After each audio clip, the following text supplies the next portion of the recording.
Hello, my name is Dr. Jonathan Oates, Archivist for London Borough of Ealing, and this is another in our series of local history YouTube videos. Today we're on location on Haven Green, Ealing. Now Haven Green is probably not the best, it's not the largest open space in the London Borough of Ealing, but it is probably one of the best known ones.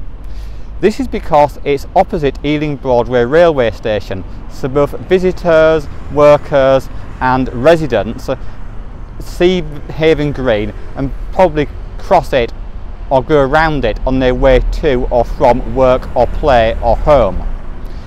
Haven Green has a long history. It was once part of the manor of the Bishop of London, and the Bishop of London owned the manor of Ealing. Therefore, the Haven Green was an economic asset. It was used by tenants of the manor to graze sheep, cattle and other animals. According to a map of the 1740s, Haven Green was a lot larger than it is now. And if we believe the map, it's spread as far northwest as Pitshanger Lane, as far northeast as Hanger Hill and as far south as the Uxbridge Road. So it's a large open space.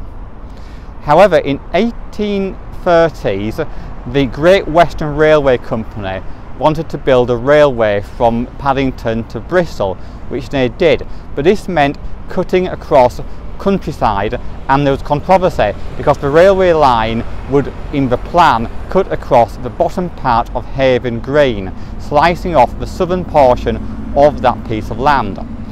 The railway company had to pay compensation to Ealing Parish and Manor. This meant, of course, Haven Green was a lot smaller than it used to be. It was now had boundaries to the south by the railway line and to the other side by a pathway around it, and it was a lot smaller. It was now a total of 7 acres. Interestingly enough, Ealing Broadway Station was originally known as the Haven Station, and there was a house on one of the sides of Haven Green called the Haven, and that was owned by Admiral Collinson, who was the second chairman of Ealing Local District Board, forerunner to Ealing Council. In the 19th century, Haven Green was a pleasant open space, and in 1877 it was transferred from the ecclesiastical commissioners, who were the successors of the Bishops of London, and it was passed into management of Ealing Council, along with other open spaces in Ealing, such as Ealing Green and Ealing Common, which we'll come to in a later video. In the 20th century, there were great concerns about the fact that the Haven Green was being encroached upon by roads around it, and Samuel Perry, who was the father of Fred Perry, the cricketer, was an MP, an Ealing resident, and he wrote to the press to express his concern about Haven Green being encroached upon. In the 1930s, there was also concern that that tower blocks or a coach station would be built just outside Haven Green, and this would cause great problems for those who like to see Haven Green as a quiet open space to relax and to rest.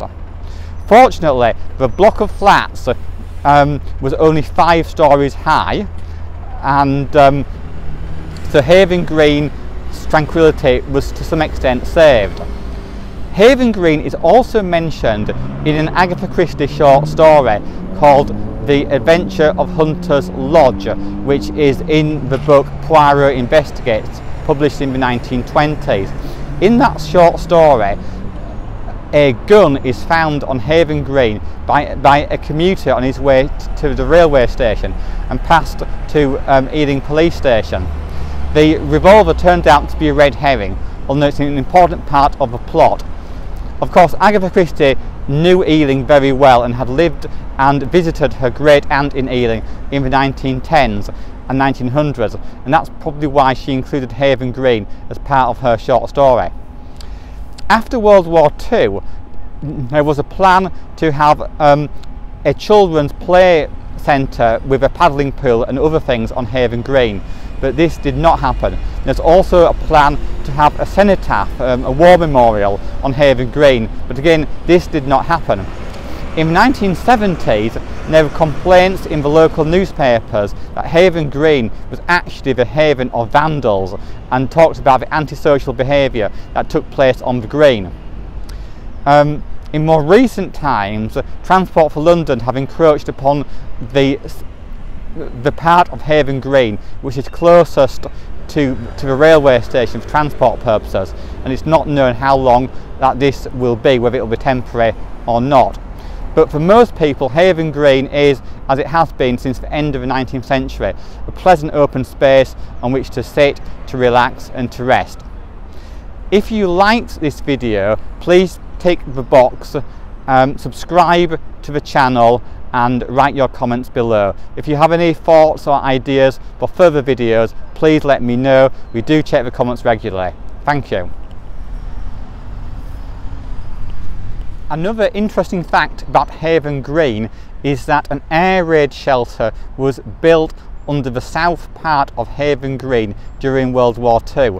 This was only one of 2 air raid shelters built in Ealing during World War II. The other one was in Dean Gardens in West Ealing.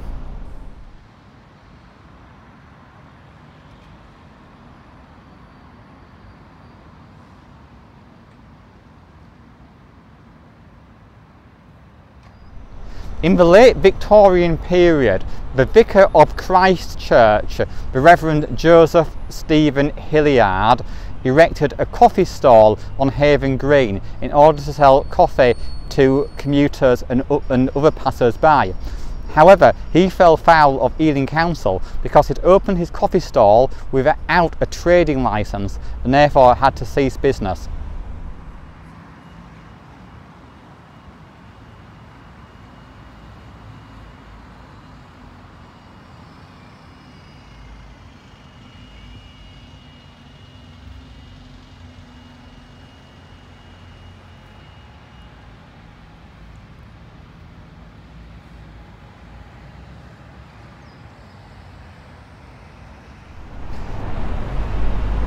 Just behind me is a water trough. This water trough was for the use primarily of horses in the late 19th century, and it's a reminder how many horses were on the roads of late Victorian Ealing. Water trough, of course, is for the welfare of the many horses that pulled hansom cabs, carts, tradesmen's vans and all other paraphernalia of vehicles until the beginning of the 20th century. As you can see, it has long been filled in and has not been a water trough for many years.